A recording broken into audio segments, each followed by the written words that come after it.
You are listening to the Booktrospective Podcast, a podcast for all types of books.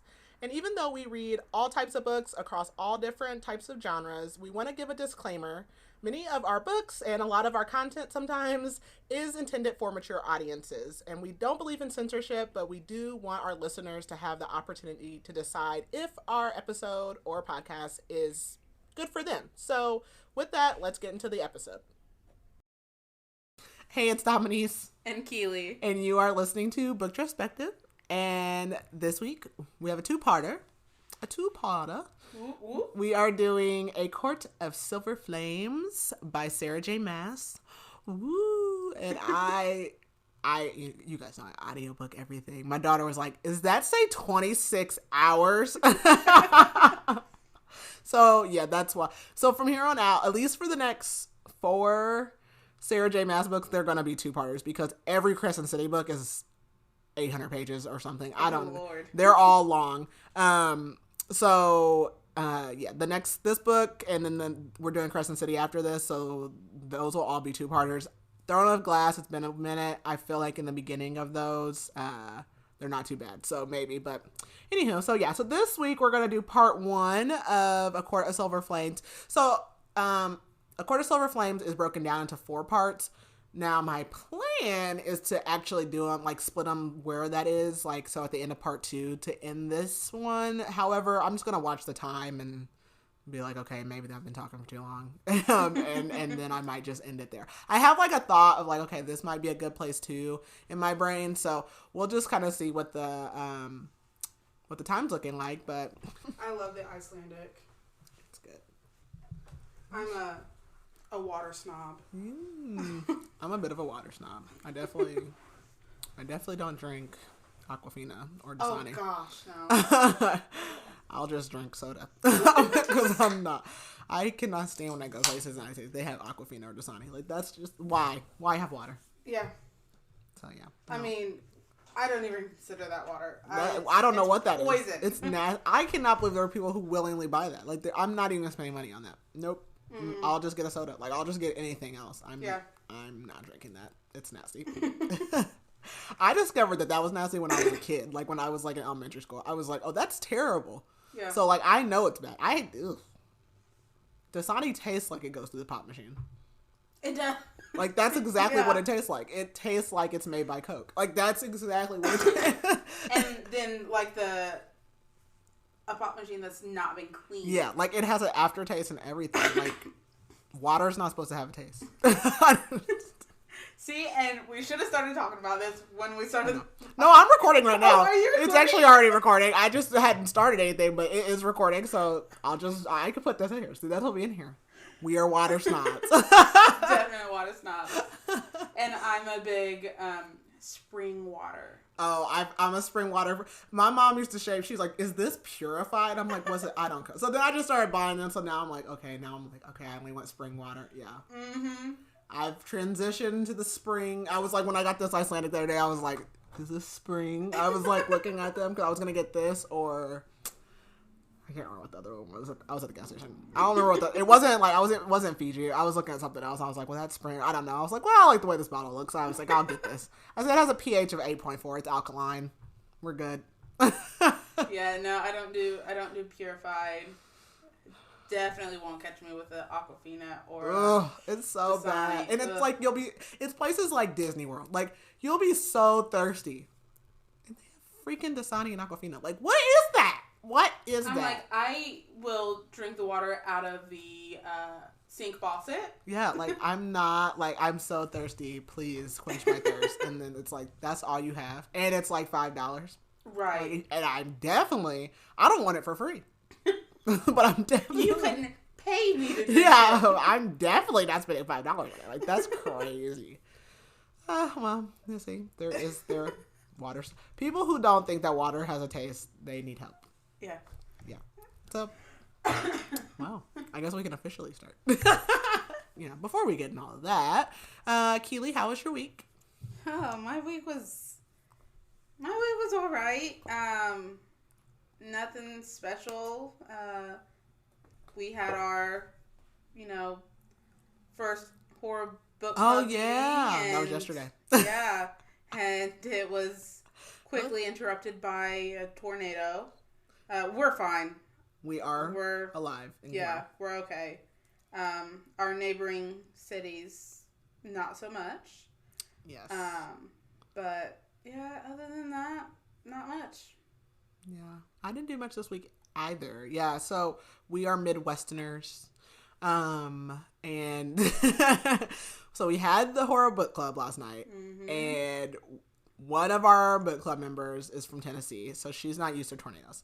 So she's like freaking out because there's like a watch, and we're like, it's fine, like we'll just look outside, we'll go to sleep, like it's not a big deal.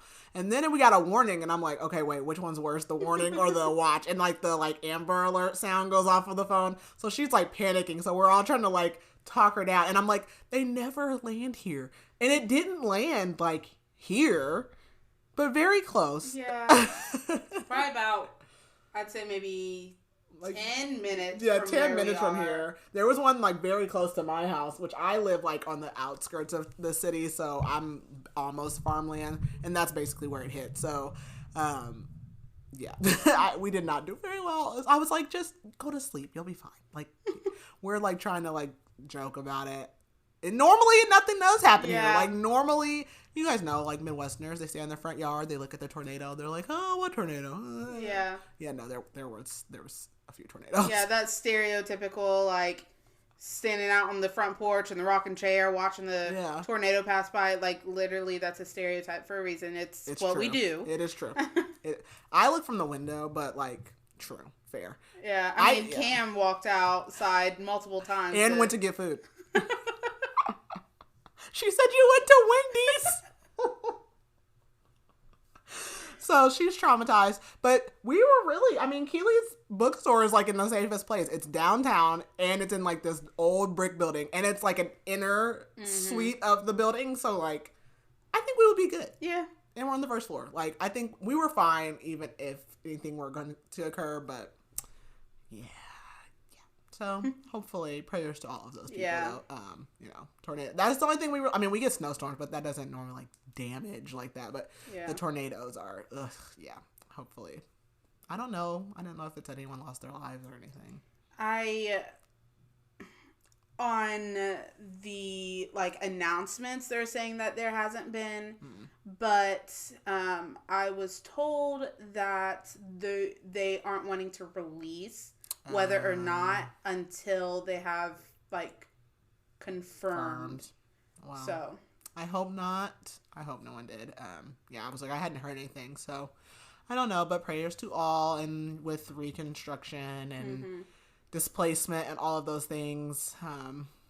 I prefer our disasters here, but tornadoes are not very common when they do occur. They just tear things up. And we also had hail that was like golf balls. Yeah. Literally golf ball size, like 2 to 3 inches of like tearing up people's siding and like businesses. So I saw all that too. So, but on a positive note, the community really banded together. So that was they've great. been doing. They told them like, okay, stop coming. They were like, traffic's bad. Hold on a second. So, they're doing really good. So just prayers to all those people. And hopefully everyone does end up being okay and gets the help that they need. So, well, we don't have a lot going on otherwise, so I guess we can get into the super long book. So, Keely, do you have the blurb? I have the blurb. Okay. Nesta Archeron has always been prickly proud, swift to anger, and slow to forgive. And ever since being forced into the cauldron and becoming High Fae against her will, she struggled to find a place for herself within the strange, deadly world she inhabits. Worse, she can't seem to move past the horrors of the war with Hybern and all she lost in it. The one person who ignites her temper more than any other is Cassian, the battle-scarred warrior whose position in Rhysand's and Feyre's night court keeps him constantly in Nesta's orbit. But her temper isn't the only thing Cassian ignites. The fire between them is undeniable and only burns hotter as they are forced into close quarters with each other. Meanwhile, The treacherous human queens who returned to the continent during the last war have forged a dangerous new alliance, threatening the fragile peace that has settled over the realms, and the key to halting them might very well lie on Cassian and Nesta facing their haunting pasts. Against the sweeping backdrop of the world seared by war and plagued with uncertainty, Nesta and Cassian battle monsters from within and without as they search for acceptance and healing in each other's arms. Okay, so do you want to pull up the triggers while I do? Yes. General, because I know there's triggers for this book, but every time I have to do a general summary for these books, it's like, okay, if you haven't read ACOTAR, if you haven't read ACOMath, if you haven't read ACOWar, if you haven't read ACOFIS, however you say that, if you haven't read A Court of Frost and Starlight, what are you doing here? But this is technically book 4, 4.5. However, the numbering, it's weird. The last book's kind of a novella, but whatever. This is like the first different book. So I don't remember when ACOTAR came out, but you can definitely tell the progression in Sarah's writing because, one, this book is a lot spicier. Keely was like, oh, this book is spicier. Yeah, this came out after maybe the first Crescent City. I really don't know. Don't beat me up. I don't know the timelines, but I'm assuming either after or right before or somewhere around, because it definitely has even though these are different stories, different timelines, the writing style is very similar. The spiciness of it is, the playfulness of it. Some of that is similar, even though she's been playful. I mean, Rhys and Feyre were playful and they did all that. But also this book's different because we have been in Feyre's point of view and a little bit of Rhys this entire time. A lot of people, I feel like, struggle because some of their favorite characters get a different viewpoint in this book, and they don't love the way, some of the fandom doesn't love the way they are portrayed. Also, Nesta is not a fan favorite. So this book picks up probably like 6 months after A Court of Frost and Starlight, because at some point in the book we get to like a year from A Court of Frost and Starlight. So somewhere in there, but basically, I never know how to generalize summary this, but, Nesta was brought into the world of Prythian and turned Fae, as a result of the King of Hybern, who really wanted to take over the human lands and the fairy lands. Her sister Feyre had already been turned Fae and had been mated to the High Lord of the Night Court. She's the High Lady of the Night Court. And their middle sister, Elaine, also was turned Fae. And so they are all living in the Night Court. Nesta is the oldest daughter in this trio of sisters, and she is very bitter. Some of it is warranted, some of it may not be. The background on the family, and this is already known, is that they came from a very affluent family at one point in time, Nesta being the oldest, Feyre being the youngest. They lost all of their money. Their mom got sick and died. Nobody did anything for their family for years except for Feyre. And then Feyre got taken to this fairyland. All of a sudden they were rich again. And for a very short period of time, things were normal-ish. And then all of a sudden now Nesta's thrown, and now she's not only thrown into this fairy world, but her human life was taken from her. And so she has just spiraled completely out of control, and they have given her a year or so to deal with this, and it is costing them emotionally, financially, physically, all the things. And so her family, her associates, I wouldn't call them friends, everyone's just kind of sick of Nesta. So they have come up with a plan to improve her, or basically they're like, you're gonna have to get out of here. And so Cassian is Rhys's best friend. Rhys, again, is the High Lord of the Night Court. He is his general of his armies. Cassian is really just like, he's like a himbo to me. Like, in my mind, he is a himbo. He is just like, I mean, he is a warrior, but he's also like a girl's guy. Like, he's good. But he, he's been very interested in Nesta ever since he first laid eyes on her. But he also comes from a horrible background, as do all of the Bat Boys. He is a low-born Illyrian soldier who has transcended the ranks, so all of the Illyrian soldiers that are under him resent him, and he's very good at what he does. So now he's been tasked, Rhys wants more from him, so he's been tasked with Nesta, basically. On top of, Rhys also wants him to kind of work with some of the other courts, because even though the war is over, there's other issues on the horizon. There's other war that is maybe coming, and he wants more from Cassian because he believes Cassian can do more. He's not just this fighting brute. And so they are thrown together. They are living in the House of Wind, which is one of Rhys's houses that they really only use as a formality. And so really it's Nesta, Cassian, and Azriel are living in this house. And so they are all together, and shenanigans start to shenanigan throughout this. But Nesta, I mean, Cassian definitely has a little bit of a journey, but Nesta really has a very interesting journey throughout this. There are lots of triggers in this story. There is lots of trauma in this story, and there's not even just her. Nesta makes friends with several other females in the story who have similar, well, not even similar trauma, but relatable traumas as well. And so although all of these books have love stories, this love story isn't always just about the love between like partners. There's like love of self, love of friendship, and so it really is a different book than the other ACOTAR books. And so like that summary is really all over the place, but like I told you guys like the last couple of times, I really can't summarize this book deep down this far in the series. It's kind of hard. But yeah, so what triggers does this book have? Yes. Alcohol abuse, blood, death, including relatives, depression, forced compliance, gore, hypersexuality coping, miscarriage mentioned, physical abuse mentioned, physical assault, psychological abuse, emotional and mental, pregnancy, PTSD, rape, graphic retelling, self-identity issues, sex, of course, sexual assault, graphic, skeletons, stillbirth, suicidal thoughts, undead, vomiting, war, and weapons. Vomiting is a trigger. So, you know, see, I never know what that's. I'm glad we have websites. Mm-hmm. I don't know what the triggers are. So, lots of triggers. But before I forget this, so if you could describe this book in a word, what would you say? See, and as you were going through the spoiler-free part, I was like, what's my word gonna be? So I found the word that I wanted and then went to thesaurus. Restorative.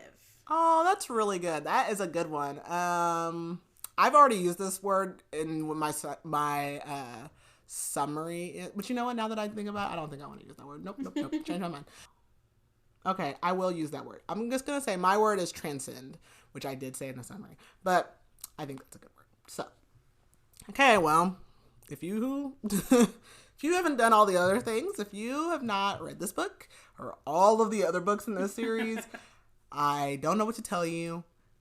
Stay. I mean, hey, at this point, you might as well stay. But hold on to your butts. Hold on to your butts. But yeah, I'm gonna go ahead and get started. So again, this book is broken down into 4 parts. So part 1 is called Novice.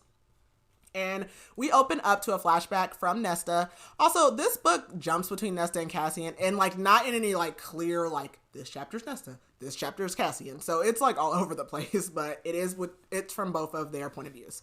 But we open with a flashback from Nesta. She is watching Elaine be forced into the cauldron.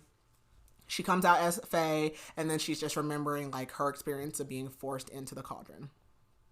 Then we go to Cassian.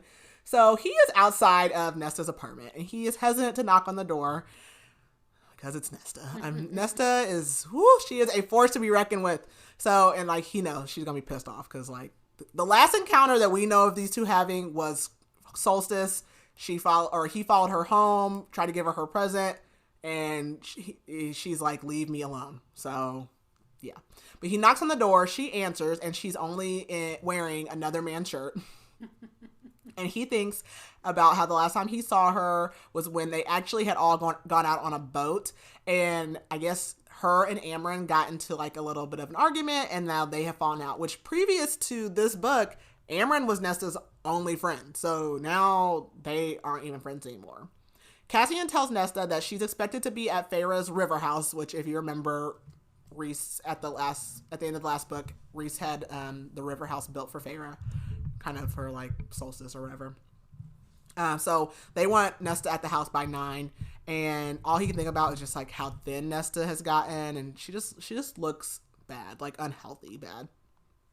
Cassian tells her that he can hear the male in her room trying to sneak out of the window, and Nesta just kicks him out so she can get ready, and he's just thinking like how pissed she's gonna be when she finds out why she's being summoned. Nesta doesn't even know the male's name that's in her room. And honestly, he's terrified of Cassian and asks, like, can I have my shirt? So she goes and gets in the tub and thinks, like, she basically has PTSD from getting in the cauldron. Like, she cannot submerge bathe. Like, that's hard for her because she was forced into the cauldron. She also starts thinking about her father being dead and about the fact that she's immortal now. And the last words her father said to her, which was basically how he loved her since the day she was born. And the last thing he said was like, don't put your hands on my daughter, when he was talking to the king of Hybern. Nesta hated her father and he had loved her, but not enough at times, is basically kind of how she feels. She tells us that she has lost her virginity since she turned Fae, which is an interesting thing because there was all this speculation that Nesta had possibly kind of like been selling her body as a way to help the family. So we know that's not true. Well, at least not in that manner. But she tells us that she lost her virginity since she became Fae. And Rhys has been trying to offer her jobs, but she feels like they're just pity offers and knows that Rhys does not like her.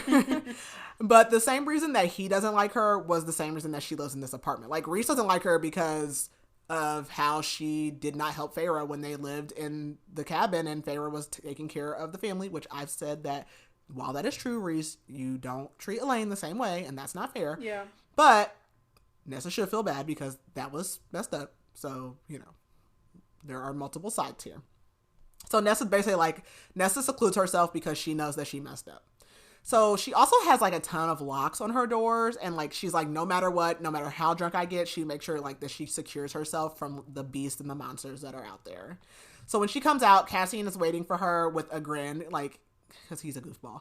And Cassian says that he hopes she changes the sheets between visitors because he can smell like a few different males there.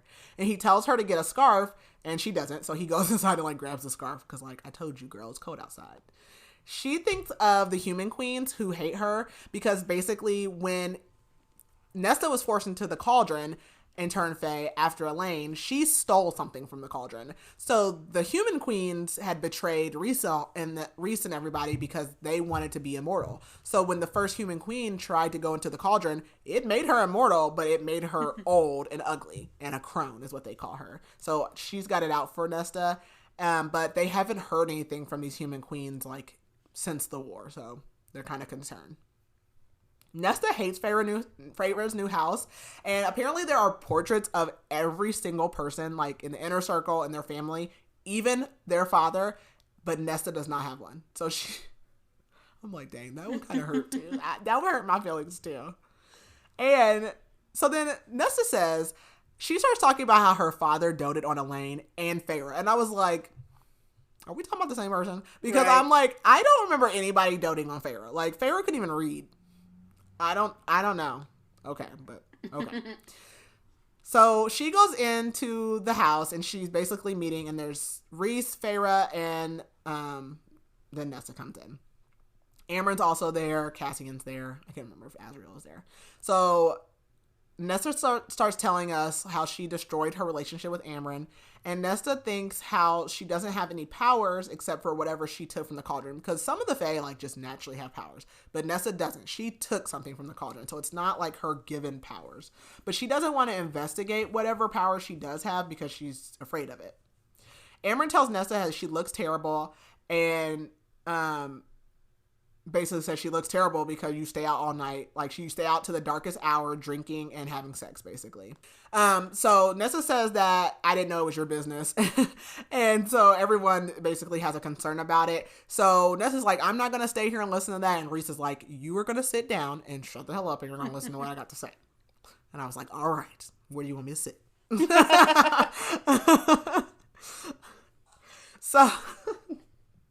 I've got to grow up. Okay.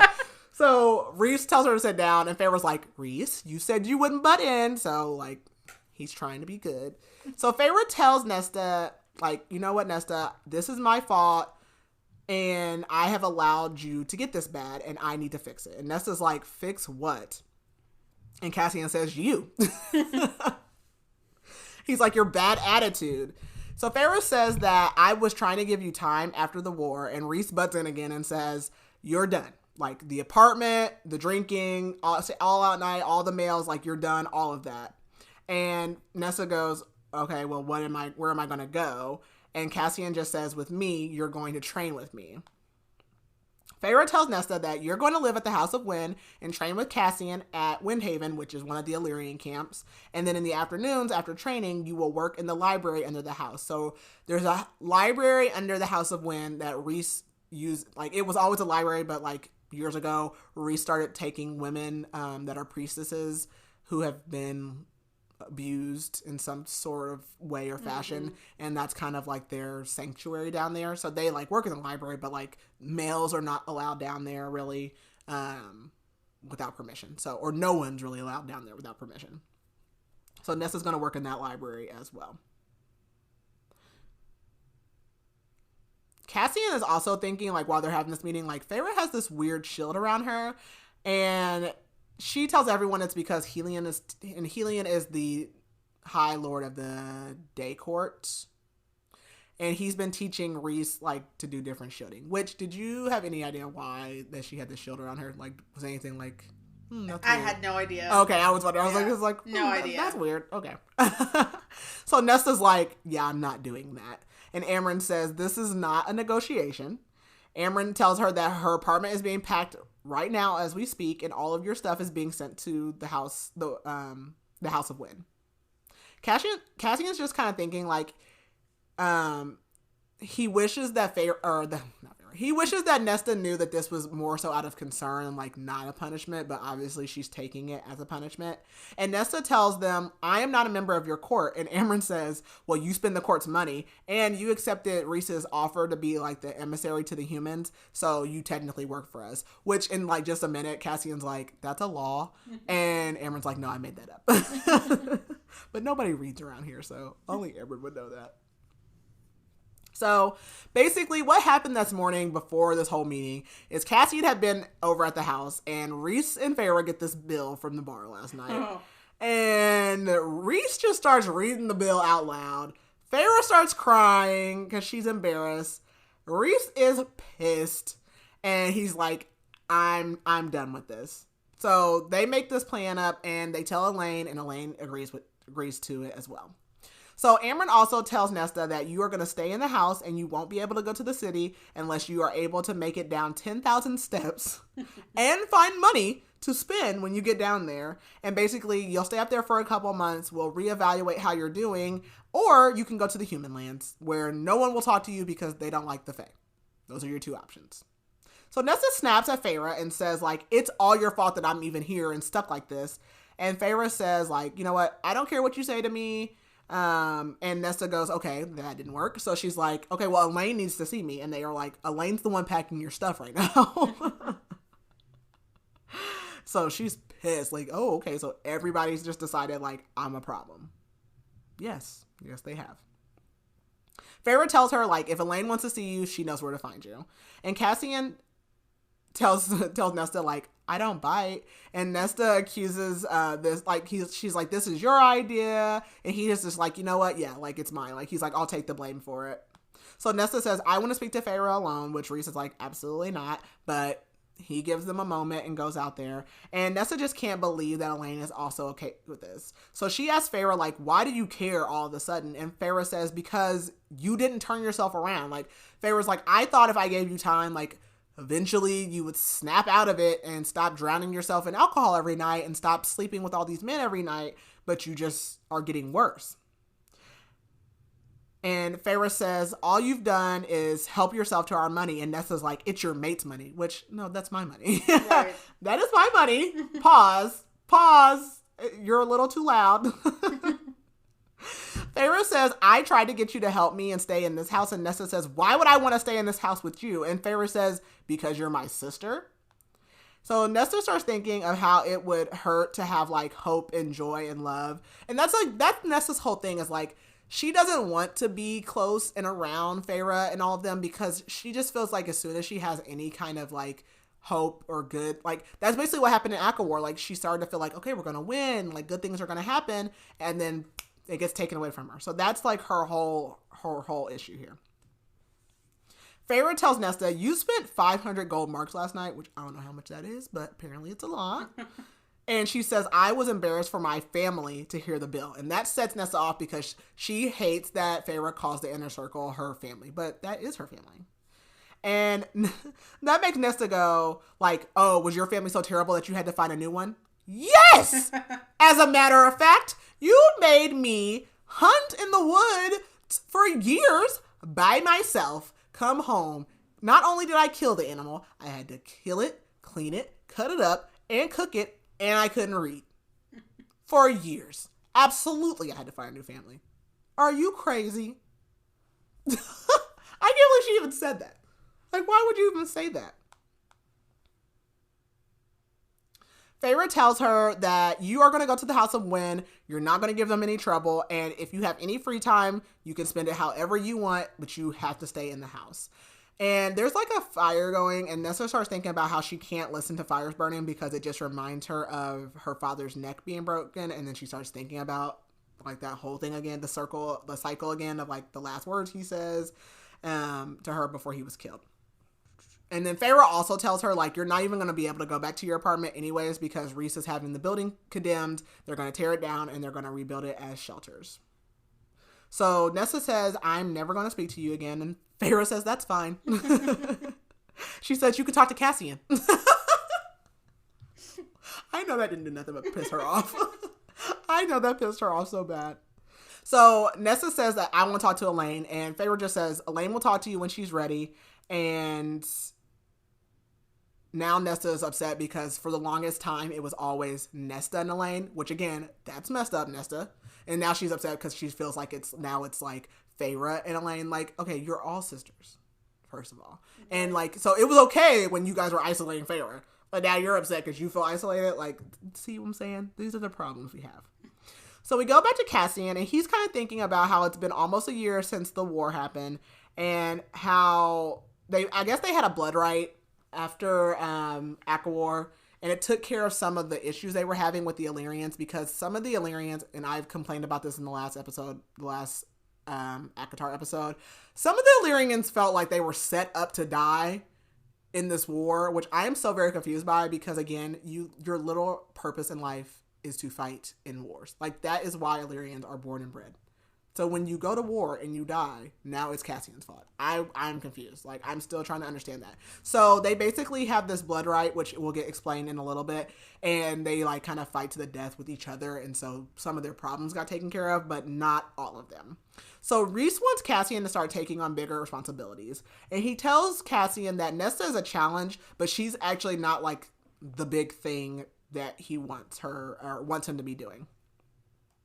Cassian thinks to himself about what the bone carver said about Nesta and about how when Nesta emerged from the cauldron, like she's just something else. Like basically like the world trembled and like everyone was like terrified of her. Like the people in the prison like knew about it. Like Nesta is like some unearthly, like scary, creepy thing.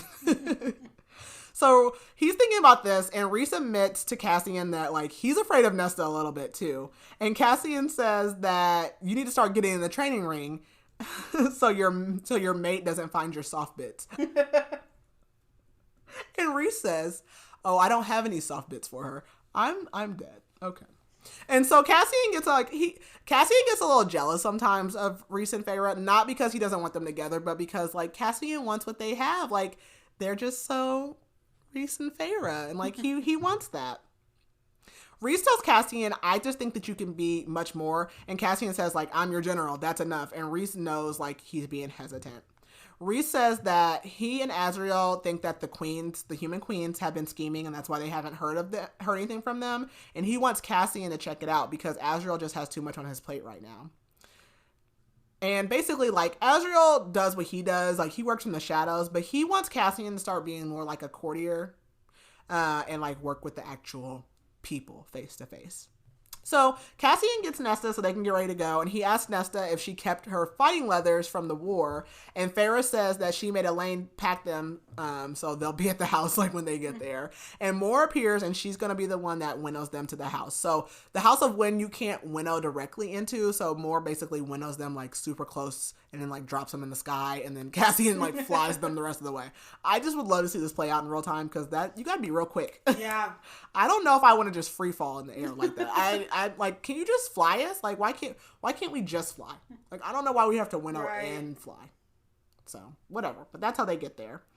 Cassian can tell that something is wrong with Moore when she comes, and he asks her about it, and she's like, no, like, I guess, you know, Moore's been gone. She's been in I can't remember what the name of the place is. It's somewhere else. She's been somewhere trying to like make peace or whatever. And she says, like, I just wanted to come home. Like, it was getting cold there. I wanted to be home. But Cassian can tell something else is off with Moore, but she says she'll tell him later.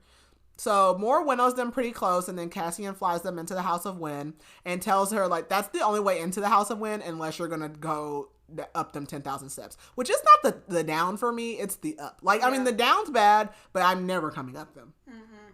If I go down, I'm never coming back. I'm never coming back ever again. All Nesta can think about is her time in the house after they returned. So after they returned in the cauldron and Pharaoh went back to the Spring Court for a little bit and Rhys brought them to the Night Court, that's where they were taken first, was the House of Wind.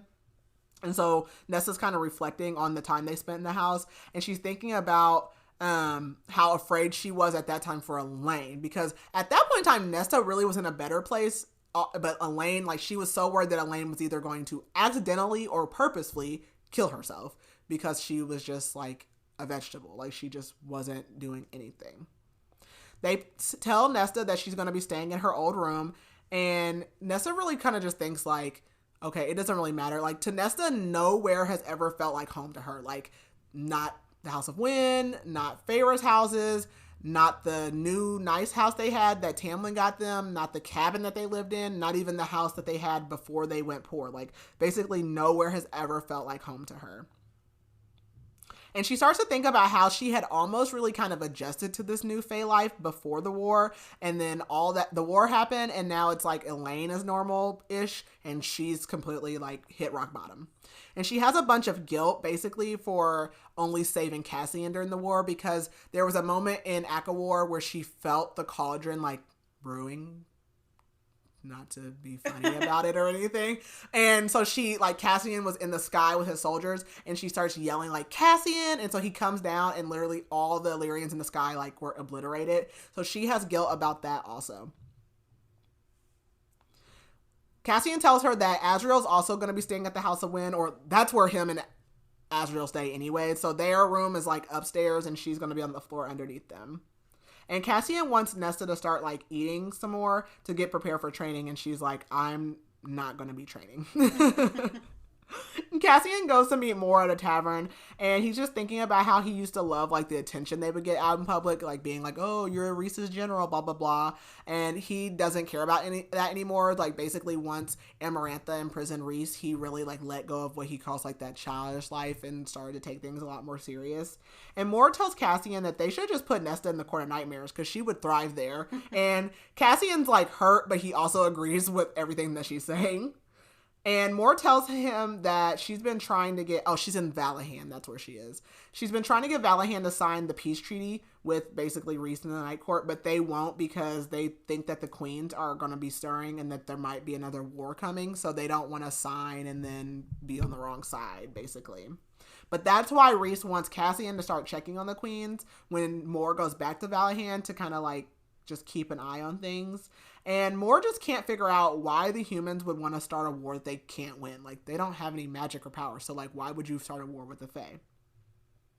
Cassian says that maybe they should ask Vassa, because Vassa is one of the human queens that they, like, sold off to this evil magic lord, basically. And he turned her into, like, a half bird by day, human by night combination thing. And so she might have an idea, like, what they're planning. And currently, Vasa is living with Jurian and Lucian. But Moore doesn't know that they can trust Lucian just because, like, not that Lucian's doing anything bad, but because he's so friendly with Jurian and Vasa now, like, he might be more biased towards the humans now because he basically kind of feels ousted by the Fae as well.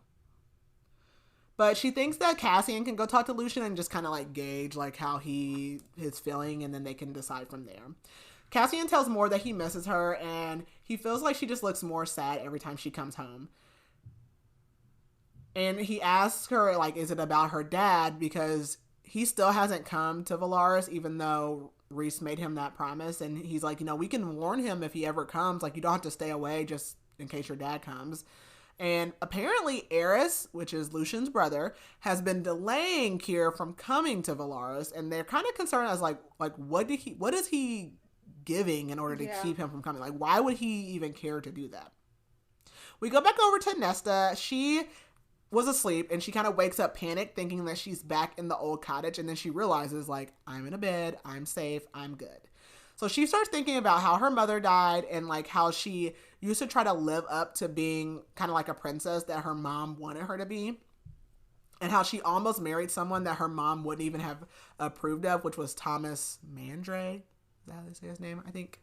And how all of her so-called friends had basically thrown her family to the wolves, like, as soon as they had went broke. So again, that's, like, all of her resentment. And Nesta basically feels like all of that trauma in her life turned her into a wolf. And so now she's just, like, constantly on the attack. But she also, like, the wolf devoured her as well. Like, she doesn't know how to not be on the attack all the time. Cassian also is home now, and he's laying awake in his bed. And apparently his bed is big enough for 3 Illyrians. Like, what size is his bed? This bed is massive. Whatever size this bed is. He hears a door shut, and he, like, thinks about all of the weapons. He's like, you could probably sit on a couch in here and get stabbed by a sword, because him, Rhys, Azriel, and Moore have, like, been collecting weapons over the last 500 years. But he also has, like, a knife under his pillow. Like, he's, like, ready to stab you at any time. But he knows, like, the door just means, like, Azriel wanted him to know that, like, honey, I'm home. They're so cute. So he's laying there, and all of a sudden Rhys just starts, like, entering his mind and talking to him. And he's like, why are you awake? And Cassian's like, why are you awake? And Rhys says, I told you I had to do some apologizing with my mate. Like, get out of my head. He's like, we're taking a break right now. Rhys, leave me alone. I don't want to talk to you about that. Rhys says he's just checking in on how things are going. And Cassian, like, kind of snaps at him, like, I told you I would tell you in the morning. He's like, just, he's like, I'll have more come and get me tomorrow or something, and I'll check in. Like, leave me alone. So it's the next morning, and Cassian's trying to get Nesta to eat breakfast, and she's like, I'm not going to eat. And he says, if you don't eat, you're going to regret it in 30 minutes. But she refuses, and basically she's like, I'll eat oatmeal. And he's like, okay, that's not going to last very long. Like, you're going to crash. And she's like, I'm not eating, and I'm not doing the training. And he says, not eating is not going to bring your father back. So that, like, sets her off, and she says, that's not why I'm doing it.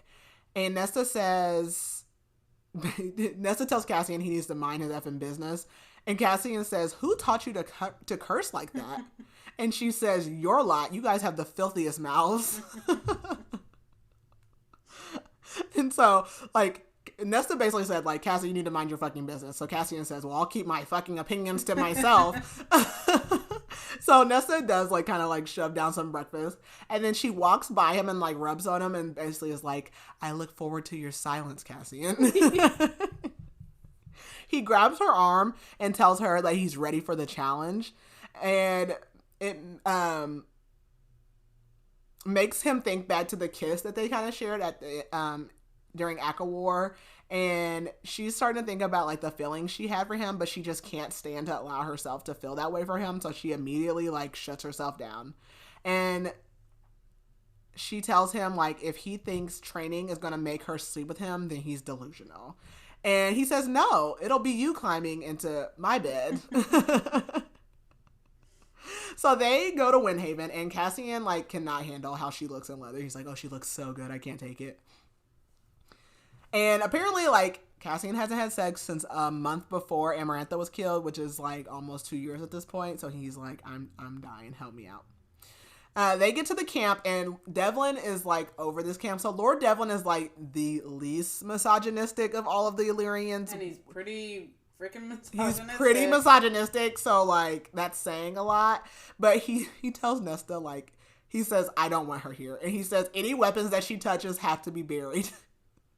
And he asks if she's bleeding currently, and Cassian's like, that is an archaic law, like that does not matter. And he's like, it doesn't matter, we're still burying her weapons. And he's like, he calls her a witch, which everyone does think Nesta is a witch, because she kind of is.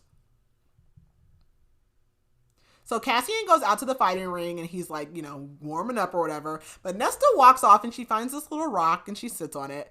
And he's like, come on, Nesta. And she's like, no. And he kind of looks at her because, again, all of these Illyrians don't like Cassian. Like, they think that they're better of him. So, like, she's sitting here doing that, and it's embarrassing him. And it pissed me off so bad.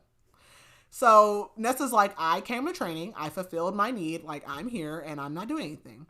So she says to her, like, to us, she's basically like, she wants him to see what a waste that she is. And her brain is like telling her, like, don't humiliate him. Like, she's literally like, I don't want to humiliate him, but she just can't get up. Like, she can't make herself physically not be an asshole. Like, she just can't do it. And she can tell Cassian's hurt, but she thinks it's better for him to hate her, and he just starts training by himself. So when Moore comes back to get them, she asks Nesta why she's not out there. And she tells Nesta, like, if it was my vote, I would have just dumped you in the human lands. And Moore tells Nesta, you don't deserve the benefit of the doubt that good people like Cassian give you. But Cassian comes over and, like, he sees this, like, occurring. So he's like, hey, what's going on? So Moore just takes them home. And when they get home, Nesta finds a note that she needs to be in the library by 1. And she's thinking about Bryaxis. So if you remember, Bryaxis is, like, the big black shadow thing that was at the bottom of the library, and he never came home after ACOTAR, so he's not down there anymore. But you know, nobody knows where Bryaxis is. So she goes to the library and she meets Clotho. So Clotho is like the head of the library, and she is a priestess that's extremely scarred. Like, she can't speak, her fingers are all like bent different ways, she's just like horribly scarred. So she like has like a magical quill thing that she speaks with, like it writes for her. But she goes to meet Clotho, and all the scars that Clotho has starts to trigger Nesta's PTSD about the cauldron. But Clotho tells Nesta that she's gonna basically be shelving books from 1 to 6 o'clock, so 5 hours. So Nesta's like, oh yeah, I can do that, whatever. And Nesta thinks to herself, like, she just feels like she's worthless, and she feels like she's nothing, and she hates herself, and she basically says, like, I'm tired of wanting to be anywhere but in my own head. And she's thinking this, like, while she's talking to Clotho, like, just hoping that Clotho can, like, read her mind and, like, intervene in her, but, like, obviously Clotho can't read her mind. So she doesn't. So at the end of her shift, she goes and tells Clotho, like, she's leaving. Clotho basically says, like, oh, it was nice meeting you. And she says, Feyre talks highly of you. And Nesta says, no one likes a liar, priestess. That night at dinner, Cassian doesn't come. And Nesta tries to get that. So the house is spirited. And so she tries to get the house to give her wine. Like, she sits down at dinner, and, like, when she sits down at the table, like, the food will just appear. So she's like, wine. Nothing happens. So she's like, wine. And then it just gives her a cup of water. And so she asks the house, like, did someone tell you not to give me wine? And then she goes, I'm freaking talking to the house. Like, what is wrong with me?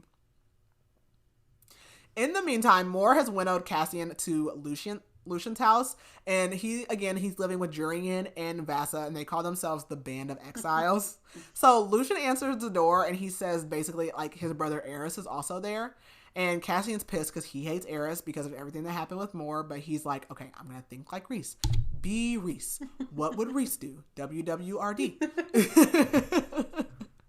So he basically is like, okay, I'm going to trust Eris because Rhys trusts Eris, so I'm going to try to be good or whatever. So he goes in there, and Eris basically says he's there because he has a bunch of Autumn Court soldiers that have gone missing. And basically, like, the hound, they have, like, special hounds in the Autumn Court. They detected that something was abnormal about these soldiers because basically Eris's dad, Baron, the High Lord of the Autumn Court, he tells them that he went to see the queens, and he took the soldiers with him. When the soldiers came back, they were weird. And the hounds could, like, tell that they were weird, but he didn't know what was off about them, and now the soldiers are completely, like, they're missing, and no one knows where they are. So they all start arguing about whether or not the humans did something, and Eris is like, well, maybe Rhys did something to him, like, maybe he got in their minds, and, like, blah, blah, blah, blah, blah, blah, blah. And Cassian's like, maybe you did something to him, and you're just trying to, like, set us all up or whatever.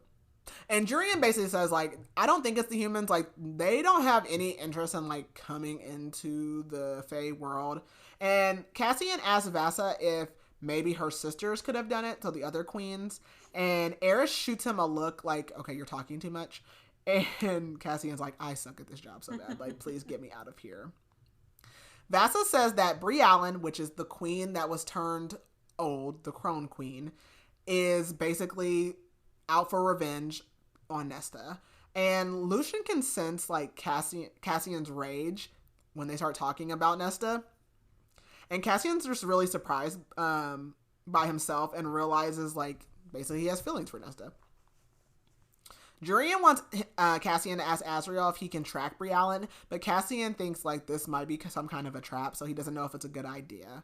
And Lucian says, like, how would Brialyn be able to, like, get from the human realm to Prythian and, like, back so fast, like, interact with these soldiers? But they learned in ACOTAR, in one of those, that the queens can actually winnow. Like, they have some form of winnow. But Vasa reminds them that they can only do that when they're all together in one group. And basically, Eris tells them that all of the other queens have actually left, and Brialyn's the only queen left in the palace. Vasa thinks maybe it's her captor helping Brialyn, which her captor's name again is Cassian. And his whole thing is, like, he's, like, basically like a death god, and he's trapped at this lake. And so his whole thing is, like, getting free from this trap and getting power. So they could have teamed up and might be working together. So Cassian asks, like, isn't Cassian, like, the bone carver's brother? And Vasa confirms, like, yes, that is all true. Like, they were all known as death gods. Eris says that some people refer to Cassian as Death himself and have nicknamed him Deathless, and basically, like, he's immortal, you can't kill him, blah, blah, blah, blah, blah. And Vasa thinks that basically he might be getting involved because he notices, like, they're on the brink of war again and, like, things aren't going well. So he's like, I was like, this is, like, sounding like real Hitlerish. Like, he's basically like, this seems like a good time to strike because everything is falling apart. So Cassian gets ready to leave, and Eris comes over to him and basically says, like, you're a terrible courtier. And asks, like, what do you know? But Cassian just says, I know just as much as you do. And Eris, like, sniffs the air, and he's like, why didn't Moore come inside? Why would Moore come inside? She don't like you. Eris says, whatever you're doing and looking into, I want in, because basically his father has already pledged allegiance to Brialyn, and he does not want to help Brialyn. So he's like, whatever you and the Night Court are up to, like, let me know, I'm down. And Cassian's really shocked because Eris didn't tell Lucian that information. So Cassian is wondering, like, do you want us to, like, attack Brialyn? But Eris doesn't, because Eris is the only person that knows that his dad has a deal formed with Brialyn. So, like, if the Night Court swoops in and starts attacking her, it'll give him away. It's going to give him away. Like, his dad will know that he told, basically. But he does want to work with them as allies and basically try to get as much information as they can. So Cassian's like, well, why don't I just kill you right now? And he says, because my father will start a war, and if Rhys and Feyre die without an heir, then they'll just divvy up the Night Court and give it away. So they get ready to leave, and Eris is basically like, tell Rhys to have Azrael follow up with me, and you just need to stick to wars. Like, you're not good at this. We go back to Nesta, and she's like, you know what? I'm going down the stairs. Like, she wants a drink, so she's going down these stairs. And she makes it down 111 stairs. And she gets nauseous and dizzy, and, like, she has to turn around. And she's like, what's the point of being in this new Fae body if I can't even go down 10,000 steps? But she does like the fact that she's in the Fae body. She has less periods, and she does like her ears now. So she's like, that's okay.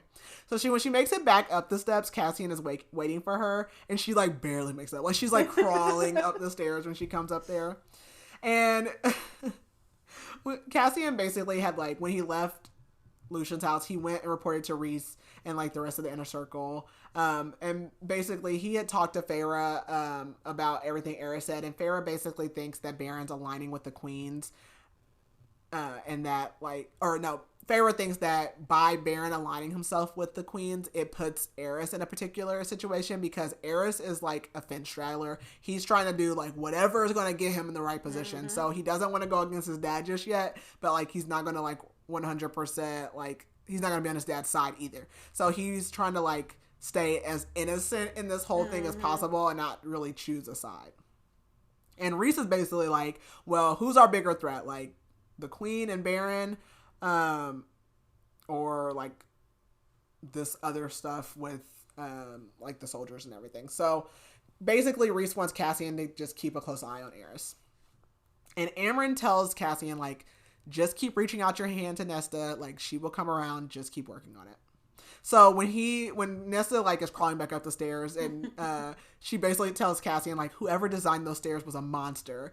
And Cassian says that when Rhys and Asriel were like younger, they had gotten to like punishment and they were forced to go down the stairs, and it was like the middle of a hot summer, and then like Asriel got sick and threw up on him, so then he threw up on Rhys, and then they all threw up on each other, and then like it was disgusting and hot and nasty, and they had to go down all the stairs and like come back up like.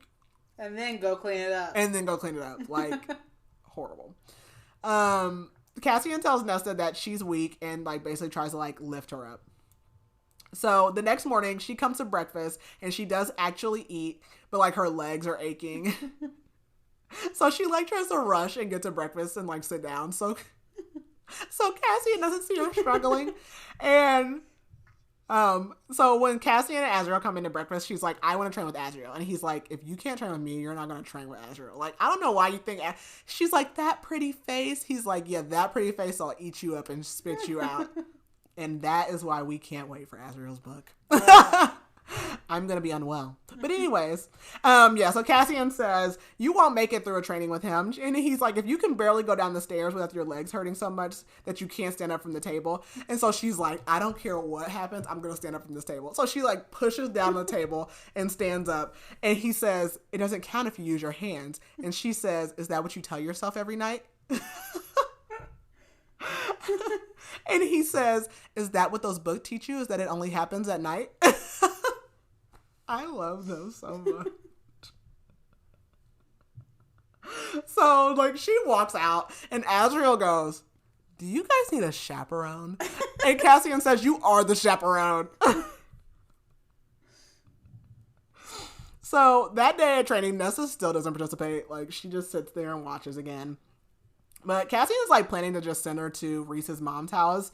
But instead, she ends up going to Emery's shop. So in the last book, in the novella, he met Emery. Emery is the daughter of who used to own the shop.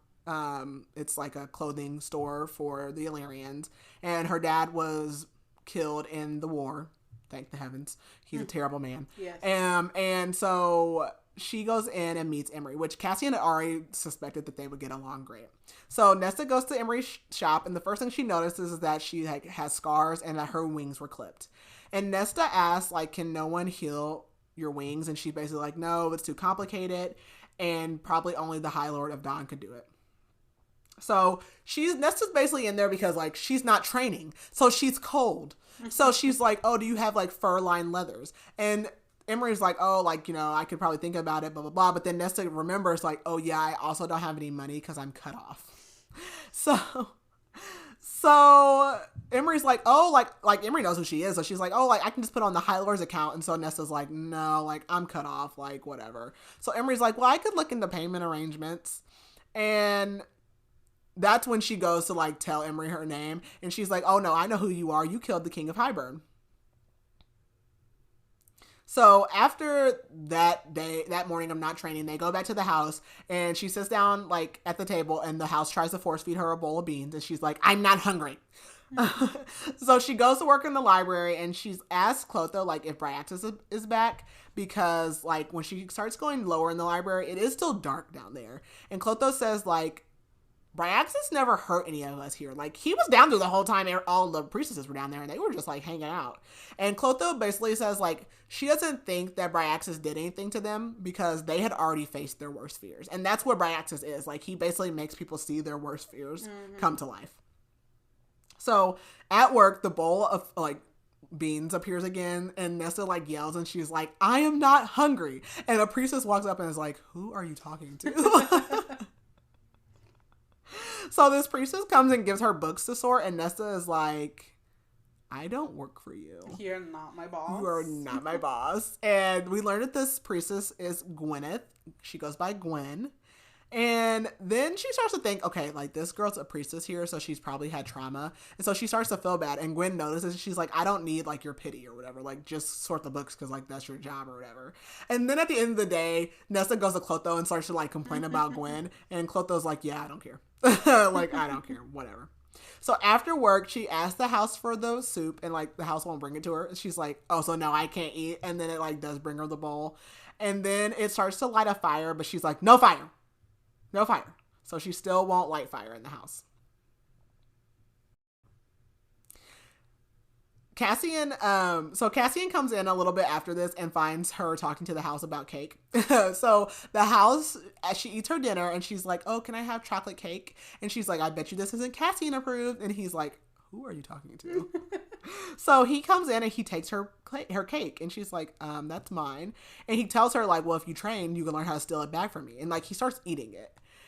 And, like, she's pissed, and so she just leaves. So that night, Nesta has a nightmare about her father, and she wakes up, and she's like, basically, that's why she goes to the pleasure halls. That's the only way that she can stop her brain from thinking about her dad and all of the terrible things. So she's like, I'm going down the stairs. So she starts going down the stairs, and she, like, goes a good little bit, and she starts to fall, and her hands literally, like, grab the stones and, like, catch fire. And it literally leaves, like, an imprint. She also, like, gets a black eye, cuts her chin. Yeah. Really bangs herself up. So the next morning, Cassie is basically like, who'd you get in a fight with? So stupid. And she's like, were you watching me? And he's like, yeah, basically. And she's like, so you just watched me, like, fall down the stairs and you didn't help? You just let me fall? Absolutely. I would have done the same thing. You wouldn't have wanted help. You would have bitched him out. Me out. Yeah, like, absolutely not. So Cassian asked her to train again, and he's like, this time he's even like, Nesta, like, please do it. And she still refuses. So Nesta has been, like, going into this private library in the house to, like, try to, like, be away from Cassian. So today the house locks her out of the private library after training. And she's like, okay, so now I have to go eat with them. So she goes into the kitchen, and Azrael is like, why are you not training?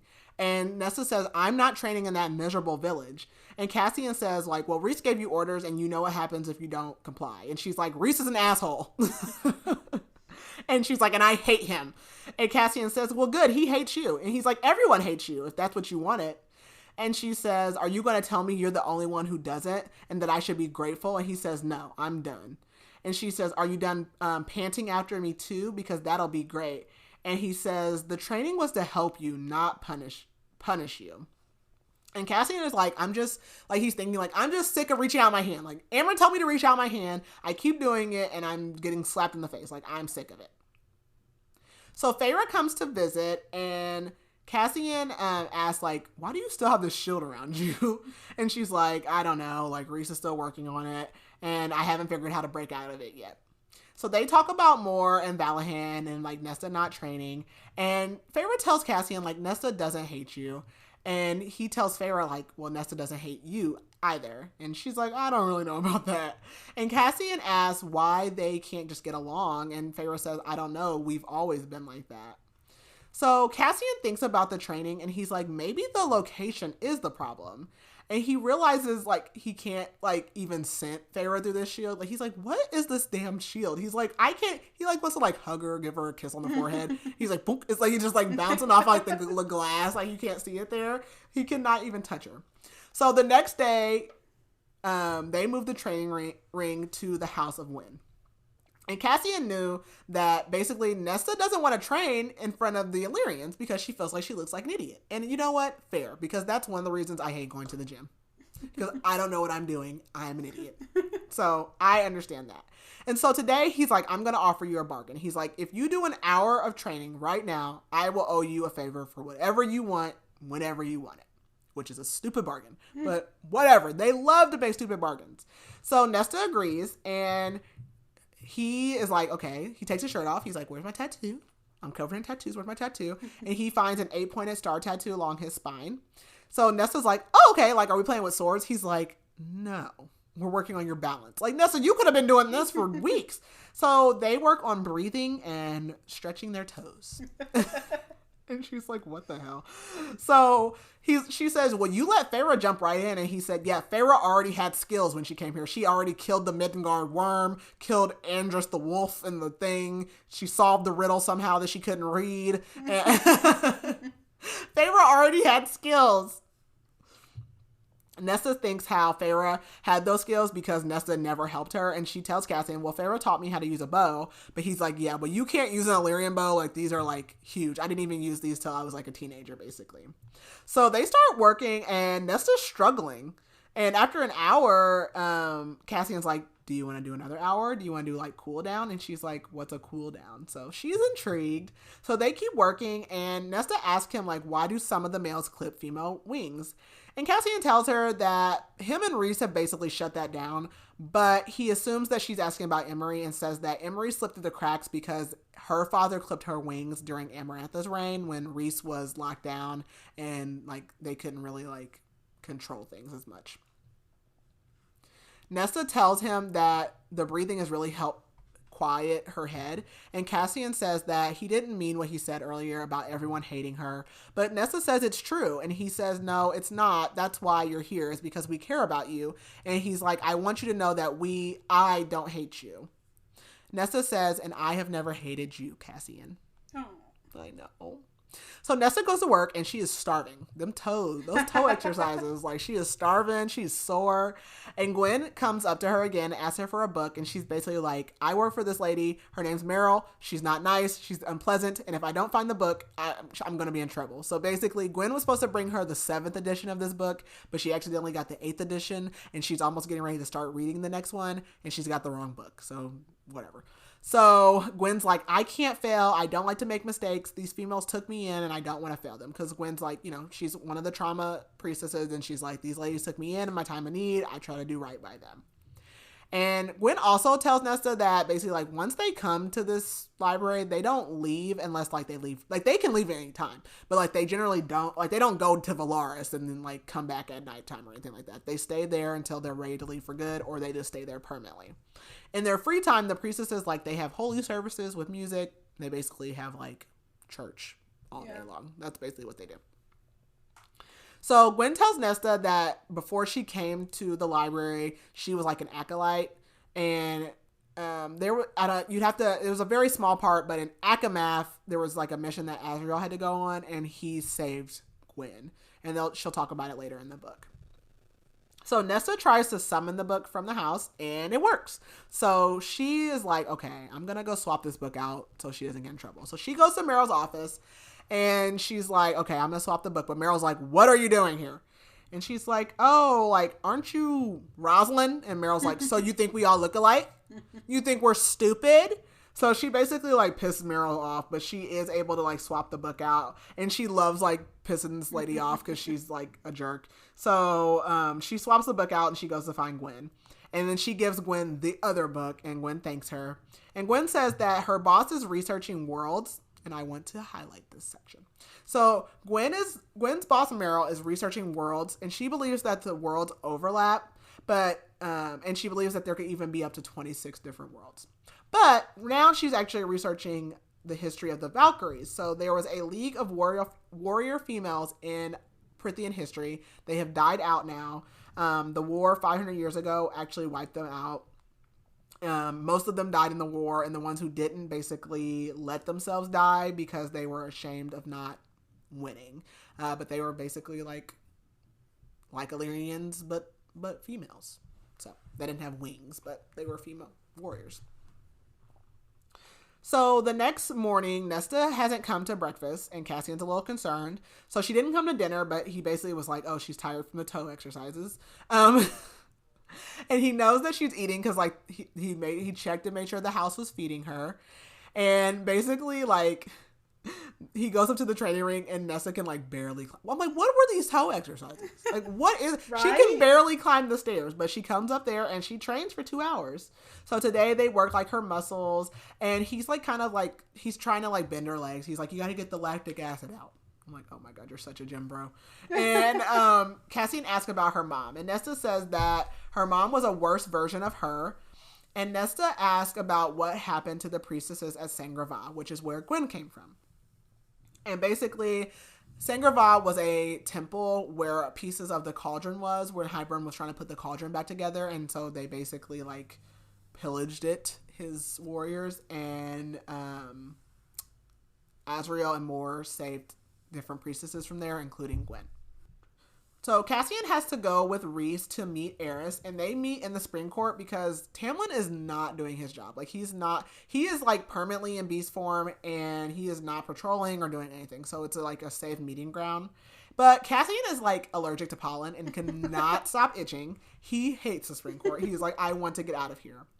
And Eris actually is the one who called this meeting. He wants them to take out the queens, but Rhys is like, no, because that's going to cause problems for us.